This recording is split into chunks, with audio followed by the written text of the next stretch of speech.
she said. Wait, you're just a warehouse manager?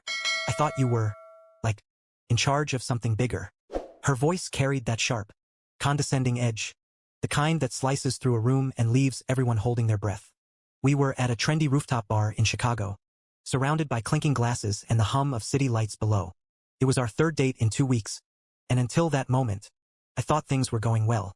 I looked at her, sitting across from me in a sleek black dress, her perfectly manicured nails tapping the table, waiting for me to justify my existence. I didn't. I just smiled, took a sip of my bourbon, and said, "Let's call it a night." I paid the tab, walked out, and drove home in my beat-up but paid-off Ford Escape. That was the last time I saw Claire in person. But it wasn't the end of the story. Her name was Claire Bennett, and we'd been seeing each other for about 6 weeks. She was 28, a freelance graphic designer with a knack for landing high-profile gigs despite her inconsistent work ethic. I'm Jake, 32, and yeah, I manage a warehouse for a mid-sized logistics company in the suburbs. It's not glamorous, but it's steady, pays well, and I'm good at it. My team respects me, and I've got a small but tight circle of friends who don't care about my job title. Claire, though, had a way of making everything about status. She'd drop comments about her clients' corner offices, their Tesla Model XS, their vacations in Aspen. At first, I thought it was just her way of making conversation. My buddy Ryan warned me early on. "She's sizing you up. Man, be careful." I brushed it off. I liked her confidence, her quick wit. But the red flags were there, piling up like inventory in a slow season. That night at the bar, her comment about my job wasn't just a slip, it was a verdict. I could see it in her eyes. I wasn't enough. Not rich enough. Not connected enough. Not impressive enough.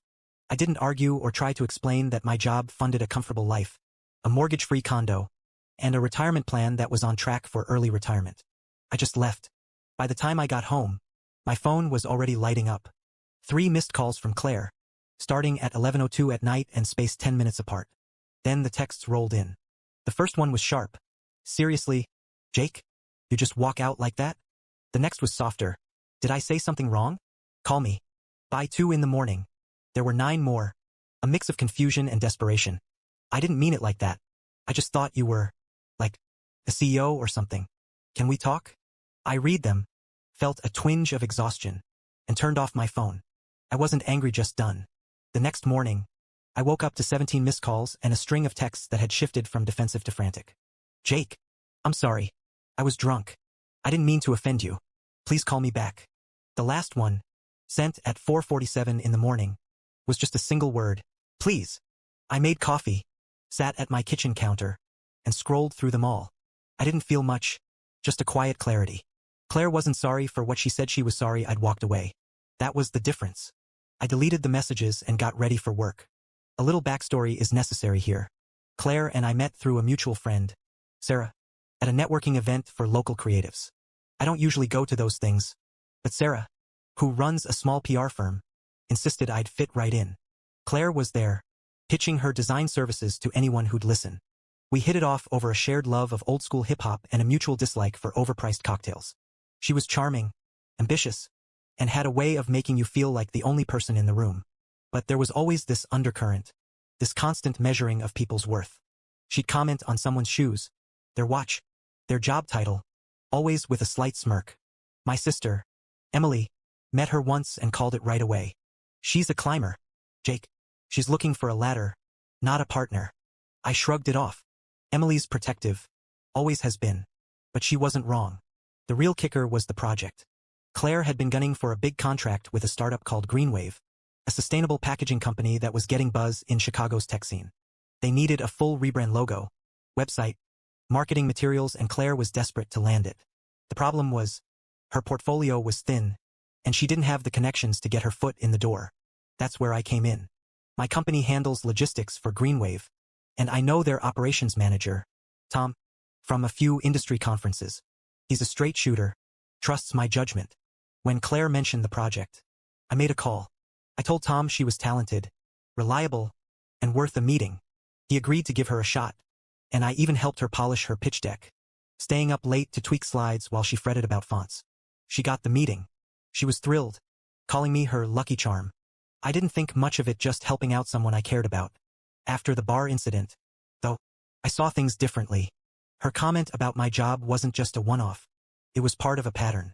She'd made little digs before about my basic apartment, my boring commute, the fact that I didn't have an Instagram full of travel photos.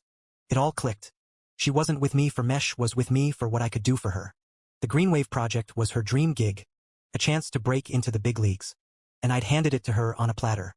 That realization stung, but it also made my next move clear. I called Tom the next day. It was a short conversation. Hey, Tom, about that designer I recommended, Claire Bennett? I need to retract that. She's not as reliable as I thought. He didn't ask for details, just said, got it. Thanks for the heads up. I knew what that meant.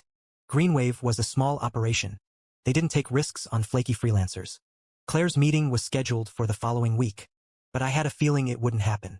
I didn't feel guilty, just resolute. I'd opened a door for her, and now I was closing it. Simple as that. By Wednesday, my phone was buzzing again. Claire's texts had taken on a new tone. Jake, I just got an email from Greenwave. They canceled my meeting. Did you say something to them? Then, an hour later, this is my career we're talking about. Why would you do this? By evening, she was in full panic mode. I can't believe you'd sabotage me like this. I thought you were better than that. I didn't respond. I didn't need to. She'd shown her hand, and I wasn't playing her game anymore. The next phase of this mess involved our mutual friends. Sarah, who'd introduced us, texted me Thursday morning. Jake, what's going on? Claire saying you got her fired from a job. I sighed.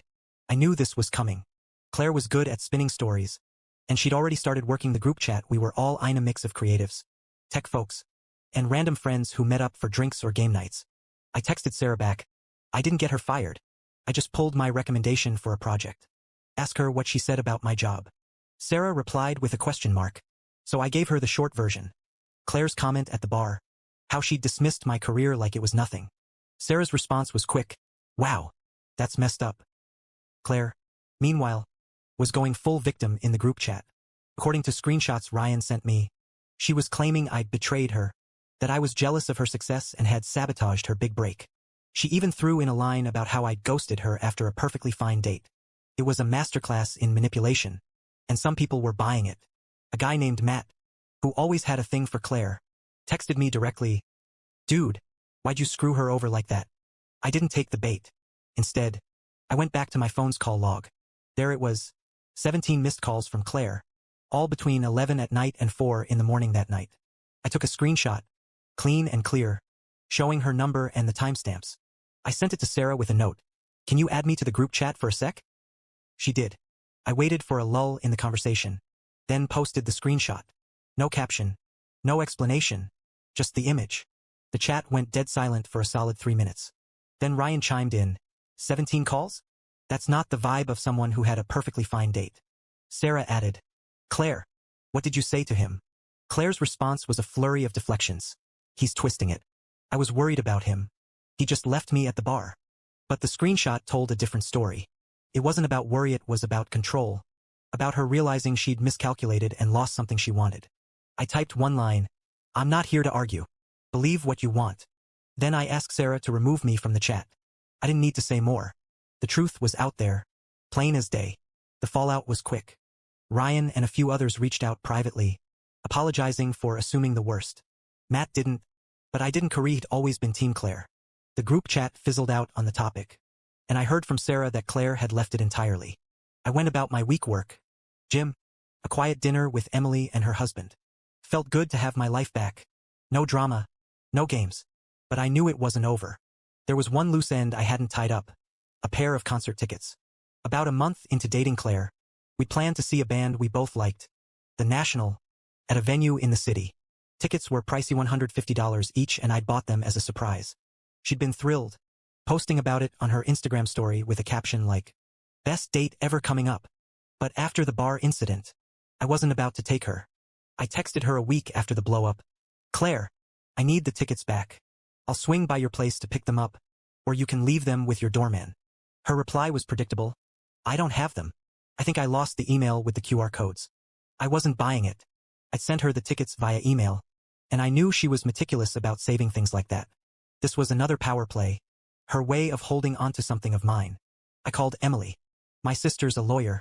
Not the courtroom drama kind, but the kind who reads contracts like they're novels. She was pissed on my behalf. She's not keeping those tickets. Jake, that's $300 you paid for, and she's not entitled to them. Emily scrolled through Claire's Instagram while we talked, and sure enough, there was a story from 2 days ago, a selfie of her at a coffee shop, captioned "Counting Down to the National," with a winking emoji. Emily saved the screenshot. Then she dug deeper. I'd forwarded Claire the ticket email from my Ticketmaster account, and Emily still had access to my account from when we'd gone to a game together last year. She logged in, confirmed the tickets were still there, and locked Claire's access by changing the linked email. She can't use them now, Emily said, but let's make sure she doesn't try. We drove to Claire's apartment building that evening, a nice but not extravagant place in Wicker Park. I buzzed her unit from the lobby. Who is it? Her voice crackled. It's Jake and Emily, I said, keeping my tone even. We're here for the tickets. A long pause. I told you, I don't have them. Emily stepped in, her voice calm but firm. Claire, we know you have the email. We've got a screenshot of you posting about the concert 2 days ago. Let's not make this complicated. Another pause. Then the buzzer sounded. We went up. Claire opened the door just enough to show her face. Her arms crossed. This is ridiculous, she said. You're harassing me over tickets? Emily didn't flinch. She held up her phone, showing the Instagram story, then pulled a printed copy of the Ticketmaster confirmation from her bag. This shows Jake bought the tickets. They're his property. You can forward the email to him now, or we can escalate this. Your call. Claire's face tightened, but she knew she was out of moves. She grabbed her phone, tapped a few times, and muttered, Fine. I sent it. My phone pinged with the email. I checked it, both QR codes. Untouched. Thanks, I said, and we left. She didn't say another word, but I could feel her glare as we walked to the elevator. That should have been the end of it. But Claire wasn't one to let things go quietly. A few days later, Sarah texted me. Claire saying you stole her concert tickets and threatened her. I rolled my eyes. This was getting old. I sent Sarah the screenshot of Claire's Instagram story and the Ticketmaster email, along with a quick explanation. She tried to keep tickets I paid for. I took them back. That's it.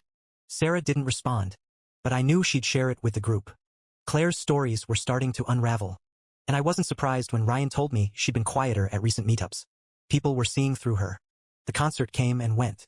I took Ryan instead, and we had a blast. Great music. Cold beers. No drama.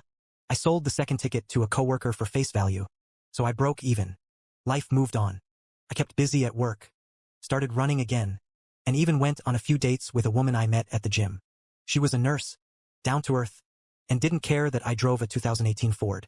Things felt normal again, like I'd reclaimed my space. About 2 months later, I got an unexpected email from Tom at Greenwave. He mentioned they'd gone with a different designer for the rebrand, but were looking for someone to handle a smaller project, some promotional flyers. You know anyone reliable? He asked. I thought about it for a second, then recommended a guy I knew from Sarah's network. A solid freelancer who didn't play games. Tom thanked me, and that was that. I didn't mention Claire, and neither did he. The final chapter came on a random Saturday afternoon. I was grabbing coffee at a spot in Logan Square, reading a book and enjoying the quiet. As I glanced out the window, I saw a familiar figure step out of a shiny new Audi. It was Claire, dressed to the nines, laughing a little too loudly with a guy in a tailored suit. He looked like he was in his late 40s, with the kind of polished confidence that comes with money. They were heading into a boutique next door, but their body language told a story. He was brisk, checking his watch, while she clung to his arm, her smile strained. When he pulled away to take a call, she stood there, scrolling her phone, her posture stiff. For a moment, I felt a flicker of something, not pity, but a kind of detached understanding. She'd found another ladder to climb, but it didn't look like she was enjoying the view. I finished my coffee, left a tip, and walked out to my car. The Ford started right up, reliable as ever. I drove home, the city unfolding around me, and didn't look back. My life was mine again, and it felt good.